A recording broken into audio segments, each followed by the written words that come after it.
then as you build your resume, you build your talent level within the software, you get that confidence and that and the ability to know that you can go out and get jobs all over the place. And that's where most people after 5-10 years, they decide, hey, I'm gonna go independent and I'll just go work, for myself at different companies.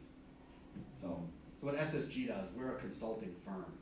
So, even though you're an employee for SSG, we still send you out to different client sites all over to do work.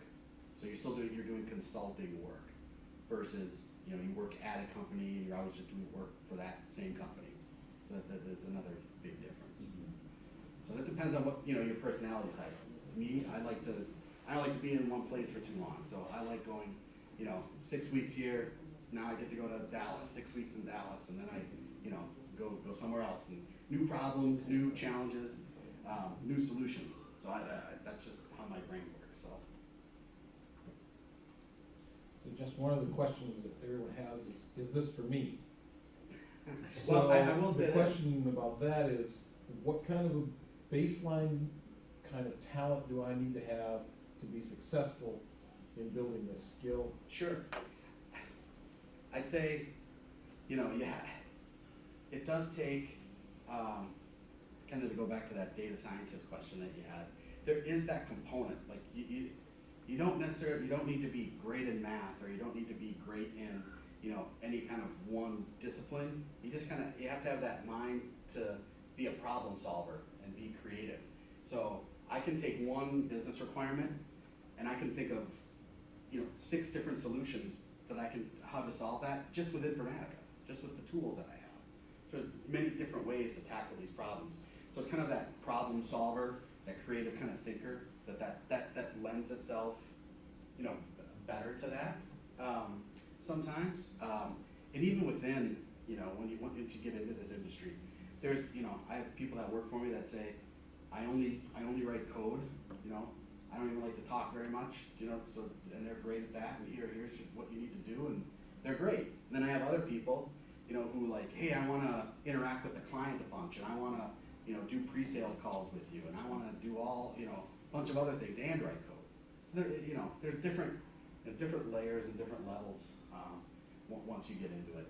But that kind of, as long as you're kind of a creative thinker, that helps. So nothing is concrete. Yes? What kind of a pay rate are you looking at for like entry levels? It depends whether you're hourly or an employee. But I would say right now, we just hire, the college grads that we are just hiring, I believe most of the offers went out in the 60 to 70,000 a year range.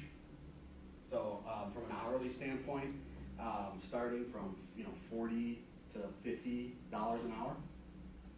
So it's a good industry. Not many industries can say, hey, I'm just starting out and I command $45 an hour. So and to give everyone a good idea, whenever you start, because now in this industry you start hearing about hourly rates and things like that.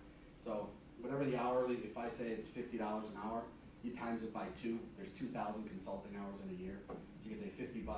If I work all year, I make $100,000. So that's the easy math. So to start to understand, kind of what the earning potential is.